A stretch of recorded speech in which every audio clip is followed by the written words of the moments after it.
suara aspirasi dan perbincangan JKN. Podcast ini merupakan wadah informasi kesehatan yang disediakan oleh BPJS Kesehatan KC Watampone. Perkenalkan, saya Ana yang akan memandu podcast kali ini. Hari ini kita akan membahas mengenai salah satu layanan non tatap muka yang disediakan oleh BPJS Kesehatan. Kenal apakah itu? Biasa kita dengar dengan sebutan BPJS Kesehatan Online. Program ini baru untuk layanan non tatap muka. Untuk membahas mengenai BPJS Kesehatan Online secara lanjut, kita akan ditemani oleh salah satu teman kita, yaitu salah satu frontliner BPJS Kesehatan KC Watampone, yaitu Kak Fitra. Hai Kak Fitra. Bagaimana kabarnya hari ini, Kak? Alhamdulillah baik ya. Langsung saja Kak, kita ke pertanyaan pertama yang mungkin banyak teman-teman belum tahu. Jadi BPJS Kesehatan Online itu apa sih, Kak? Oke teman-teman, jadi BPJS Kesehatan Online itu merupakan salah satu kanal layanan terbaru di BPJS Kesehatan. Ini adalah kanal layanan tanpa tatap muka melalui video conference atau Zoom. Kanal layanan ini memfasilitasi peserta yang terkendala akses jaringan atau jarak, di mana peserta bisa mengakses permintaan, pengaduan, atau administrasi ke BPJS Kesehatan tanpa perlu ke kantor BPJS Kesehatan lagi. Jadi dengan cara kita bekerja sama dengan pemerintah kabupaten atau kota atau pemerintah desanya, seperti itu. Wah, Kak Fitra, penjelasannya mengenai BPJS Online sangat inovatif sekali, Kak ya. Kemudian apa sih Kak yang membedakan antara BPJS Online dengan layanan tatap muka itu sendiri? Oh ya, bedanya tentu jadi lebih mudah dan jadi lebih efisien ya, karena kan peserta tidak perlu datang ke kantor cabang lagi. Jadi untuk peserta yang jaraknya mungkin jauh, tinggal di pelosok, atau mungkin tidak ada jaringan di tempatnya, tidak perlu jauh-jauh lagi datang ke kantor cabang, kami akan melakukan kerjasama dengan PIC kantor desa atau kantor kelurahan. Jadi peserta cukup datang ke kantor desanya saja.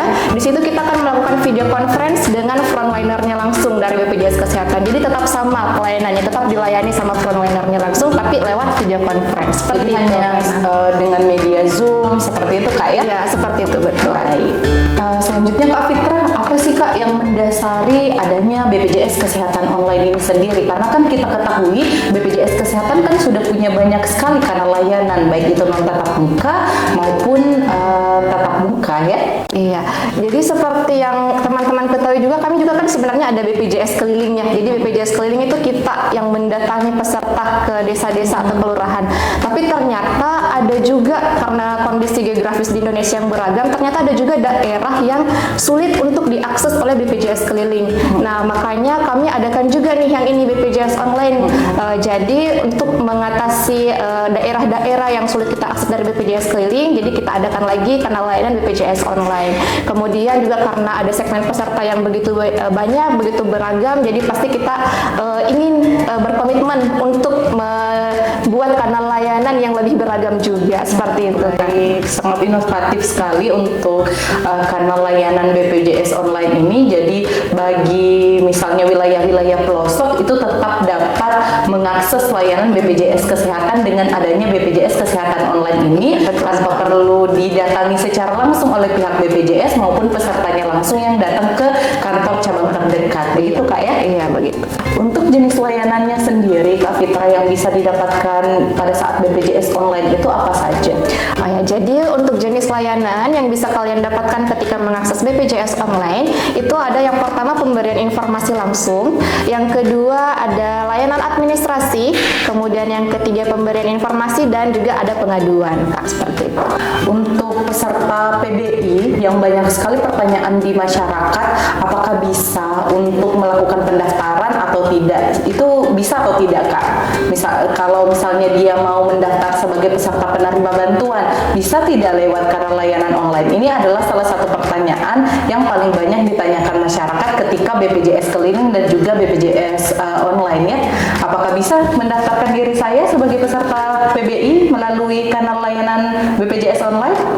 Mohon maaf tentu tidak ya Kak. Jadi untuk khusus untuk peserta PBI atau penerima bantuan iuran, jika ingin mendaftarkan dirinya itu yang berkewenangan adalah melalui dinas sosial. Jadi tetap untuk pendaftarannya tetap harus melalui dinas sosial dulu. Tapi untuk perubahan data boleh dilakukan Kak ya lewat BPJS online. Iya, Jadi betul. teman-teman nanti untuk peserta PBI melalui BPJS Kesehatan online itu boleh melakukan perubahan data, pengaduan maupun informasi, pemberian informasi. Tapi kalau pendaftarannya itu tidak bisa lewat karena layanan BPJS online Kak Fitrah ya, harus lewat dinas sosial setempat seperti dengan regulasi yang sedang berjalan saat ini. Baik, pertanyaan selanjutnya Kak Fitrah, apakah ada waktu tertentu untuk mengakses kanal layanan ini BPJS online? Kalau dari kami menentukan ke PIC-nya biasanya itu ya durasinya minimal 2 jam. Boleh dari jam 8 pagi sampai jam 3 sore. Tapi itu bisa tentatif juga. Jadi kalau misalnya PIC-nya mau di jam yang lain, boleh kami fasilitasi seperti itu. Jadi sesuai kesepakatan saja. Jadi kalau misalnya sudah ada kesepakatan dengan PIC-nya, kalau bisa jam 10 atau jam 2 siang mungkin saja Pak Fitra ya? Iya, mungkin Ya, saja. tergantung kesepakatan dari BPJS Kesehatan dengan penyelenggara BPJS online. Iya betul Kak. Selanjutnya Kak, untuk tempat pelaksanaan BPJS online, apakah ada tempat tertentu di waktu yang sudah Kak Fitra jelaskan tadi? Kalau untuk tempatnya mungkin kami sesuai kesepakatan juga. Jadi biasanya kami diskusikan dulu dengan PIC-nya bagusnya tempatnya di mana. Tentunya di tempat tersebut harus ada akses jaringannya dan bisa fasilitasi untuk banyak orang seperti itu Kak. Jadi biasanya kami itu ada di aula kantor desa atau aula kantor camat seperti itu. Tentunya dengan video conference Kak ya, Iya, jadi harus jaringannya juga harus memadai. Iya betul. Untuk orang-orang yang terlibat dalam kegiatan BPJS online, apakah ada seperti yang Kakak tadi sampaikan beberapa kali menyampaikan tentang PIC. Nah, Ya. PIC ini apa Kak? Kemudian apa tugas dan tanggung jawabnya? Nah, jadi ketika kami bekerja sama dengan kantor desa atau kantor kelurahan setempat, jadi kami menunjuk salah satu namanya itu PIC. Jadi dia yang bertanggung jawab di kantor desa atau kantor kelurahan tersebut untuk memfasilitasi BPJS online ini. Tugasnya yang pertama ada mengarahkan peserta untuk duduk sesuai dengan kedatangannya. Yang kedua, mempersilahkan peserta untuk mengecek kelengkapan berkas. Yang ketiga, mempersilahkan peserta untuk maju satu persatu ke depan PC atau laptop untuk melakukan pelayanan BPJS online dan tentunya mendampingi peserta dalam melakukan pelayanan seperti itu karena Untuk tantangannya sendiri, tentu saja kita pada saat melakukan BPJS online ataupun BPJS keliling maupun kanal-kanal lain, ada tantangan yang dihadapi untuk setiap kanalnya. Nah, untuk BPJS Kesehatan online ini tantangan apa saja yang dihadapi ketika pelaksanaannya Kak? Untuk tantangannya tentu saja ada Kak, biasanya kendala jaringan, mungkin biasa juga ada mati lampu, tiba-tiba mati lampu, kemudian bertepatan dengan acara lain di desa tersebut. Nah biasanya kami tetap lakukan konfirmasi ulang dulu sebelum diadakan BPJS online apakah tetap memadai untuk bisa dilakukan di hari itu. Namun kalau tidak, memang kalau tidak bisa, kita akan jadwalkan di hari lain seperti itu.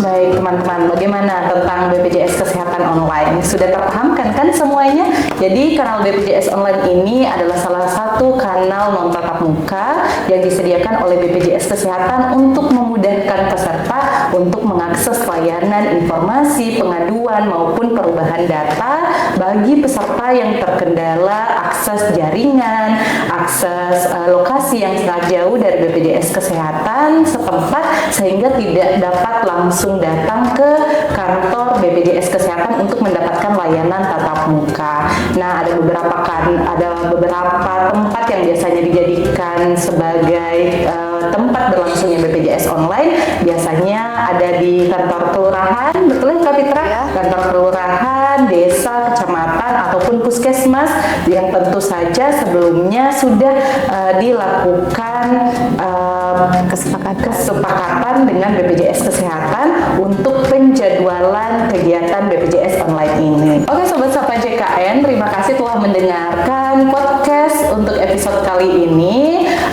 Terima kasih kepada Kak Fitra yang sudah menemani kita pada hari ini untuk membahas BPJS Kesehatan online. Jangan lupa untuk terus pantengin episode-episode selanjutnya dari Sapa JKN. Untuk update terkini terkait podcast dan berita BPJS Kesehatan KC Watampone, jangan lupa untuk memfollow Instagram resmi BPJS Kesehatan Watampone @watampone_wonderful. Sampai jumpa di podcast berikutnya.